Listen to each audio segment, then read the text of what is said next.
All right, guys, I have some fantastic freaking news for you. So, long story short, Bungie, Activision, completely separated. Activision will no longer have any role when it comes to the production and distribution and just any publishing of Destiny 2. It's all going to be on Bungie from now on. This is huge. I've never been this excited for Destiny since the game came out. Not since, like, this is like Taken King, the alpha, the beta. Like, this is, like, huge. Okay, so just to take a step back, if you follow anybody on, like, any games journalists on YouTube, or if you read, like, Jason Schreier from Kotaku, or even if you just have been on Reddit or Twitter, Bungie announced that they are separating from Activision. They will be retaining the publishing rights and the Destiny IP, and they're going to do with it as they please. So we'll get into what this could mean. We'll have some theories and speculation that I've thought up here for you in a bit, but I just want to go over some more details. So apparently, this has been in the works since before Destiny 1 came out. I've heard it described as, Bungie thought Activision was cramping their style, and obviously, if you've seen the monetization is in the Destiny franchise, it's definitely Activision's money-grubbing policies have definitely played a role in Destiny. We saw it with Eververse. We've seen it with the Spend game, Festival of the Cost, etc., etc. Literally, some of the reports were saying that the employees inside of Bungie were cheering when this finally became official. Luke Smith tweeted out earlier today, "Guardians make their own fate," which, if you're familiar with the Vault of Glass raid, when you're fighting Atheon at the very end, as you're fighting him after Time's Vengeance, it'll say, "Guardians make their own fate." It's just this powerful phrase that means, like, it's up to you. You decide whether you live or die. And Bungie's taking that step. It's going to be fantastic. So what could this mean for Destiny as we see it right now?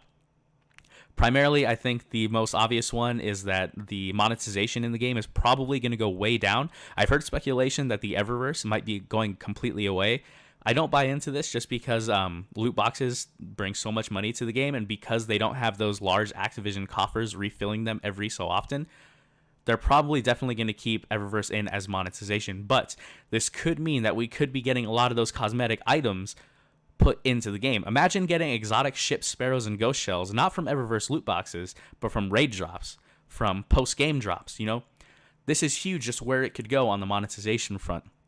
We could see it drastically scaled back and reduced, and that's what I'm hoping for. Hopefully Bungie didn't retain any of those awful money-grubbing policies that Activision put into place, and hopefully they stick to the path of Forsaken. The annual pass, I think, has been an interesting experiment. I haven't bought it because there's nothing like that's in it for me, but if they continue with that path, as long as there are large content drops like Forsaken in between, I definitely can see that going on and working as a pseudo subscription policy going forward to help Bungie finance this game and what they want to do with it.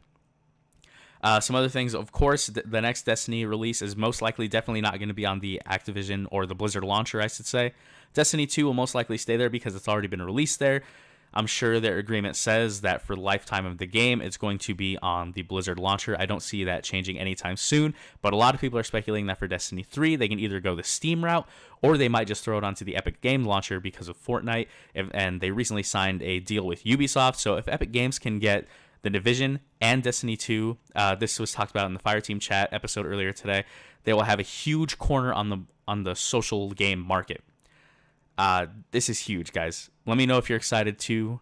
I'm ecstatic. Like, who knows what this could mean for this game? If they can keep going the path of Forsaken, this will be one of the greatest comebacks for video games ever. People got burned on Destiny 1, burned on Destiny 2. They redeemed themselves with Taken King. They redeemed themselves some more with Forsaken. Can they keep it up? Thank you all for watching. I'll see you again soon. Thank you.